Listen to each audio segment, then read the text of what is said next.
Contrary to what you may believe, you aren't actually living in the 21st century. You are actually living in the 1700s. The reason why most people do not recognize this is that the elites of the early medieval period worked very hard to deceive us. At least, that's what German historian Herbert Illig suggests in his phantom time hypothesis. There's this outrageous claim that all historians have made a mistake and that we've all had the wool pulled over our eyes and that the chronology we all follow today is wrong, explains David Hammond, an independent researcher who has studied alternative histories. Did the Catholic Church fabricate 300 years of history?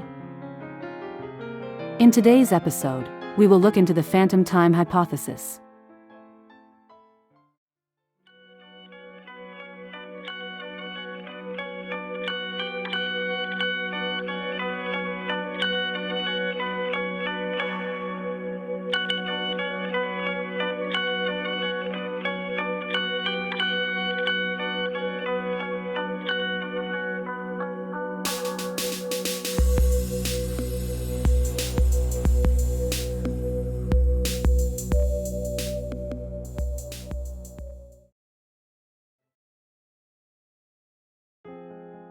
The phantom time hypothesis is the brainchild of Herbert Illig, a German publisher and amateur historian who gained attention following the publication of his controversial 1996 bestseller The Invented Middle Ages, the greatest time falsification in history.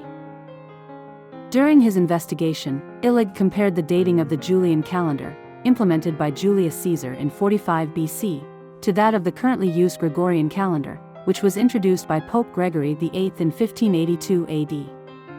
Illig claims that, by his calculations, 297 years appear to be missing.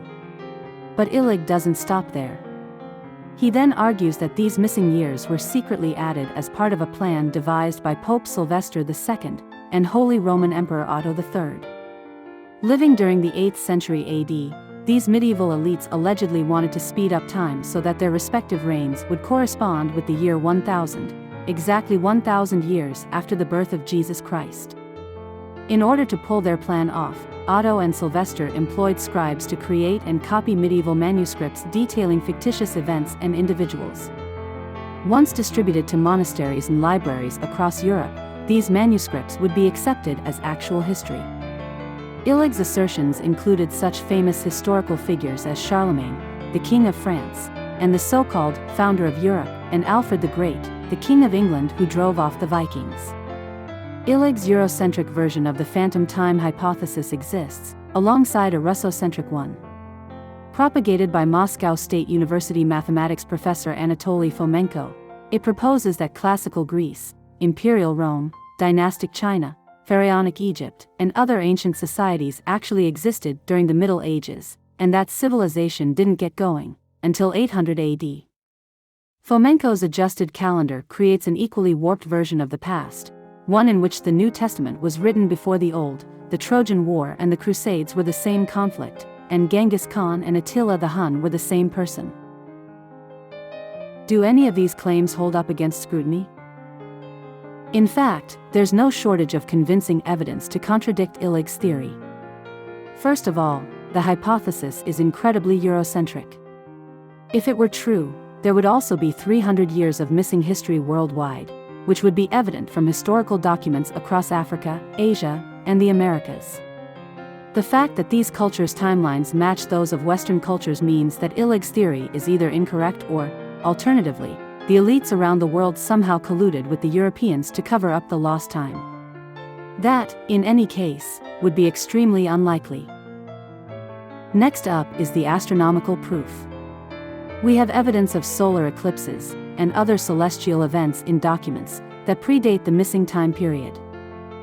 If the phantom time hypothesis was true, it would have distorted the chronology, and these events wouldn't match up with our mathematical understanding of how the universe works. The ancient Romans, for example, recorded a solar eclipse in AD 59, and modern astronomers have since confirmed this date as accurate. There are also archaeological remains that correspond with the written sources, and finally, dating methods such as tree rings and radiocarbon techniques don't match up with Illig's claims. Despite its sheer implausibility, the phantom time hypothesis has proven difficult to refute. This is partly because conspiracy theories are more emotional than logical. Belief in the 3 missing centuries can hardly be dispelled through facts because it is based, first and foremost, on a deeply rooted mistrust of authority. None of this is to say that the phantom time hypothesis doesn't matter though, because it has influence beyond those who believe in it. This concludes today's episode of the Paranormal Report. If you enjoyed today's episode, please give us a thumbs up and consider subscribing to our channel. It is due to your continued viewership and support that we are able to bring you interesting and informative videos like this. The team here at the Paranormal Report really appreciates your support.